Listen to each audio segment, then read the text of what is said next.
Sveiki visi, atlikta automobilio paieška Toyota Corolla 2022 metų 10 mėnesio. Tai yra beveik naujas automobilis, pravažiavęs 218 km.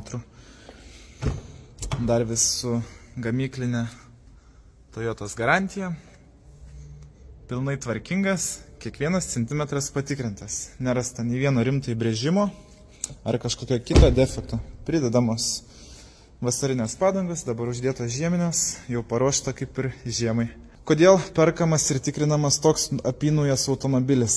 Naujo neapsimoka pirkti, nes jis kažkur apie 6-7 tūkstančiais brangesnis būtų, o mes gaunam realiai tokį pat naują automobilį, tik žymiai pigiau.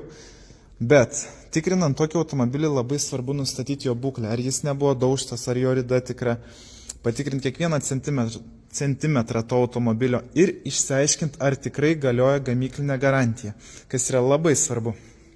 Būtent šiuo atveju viskas tinka, viskas tvarkinga, tai pirksim. Jeigu jums reikia tokių visokių tvarkingų automobilių, galit kreiptis į autopatikrą, padėsim surasti ir patikrinsim. Iki.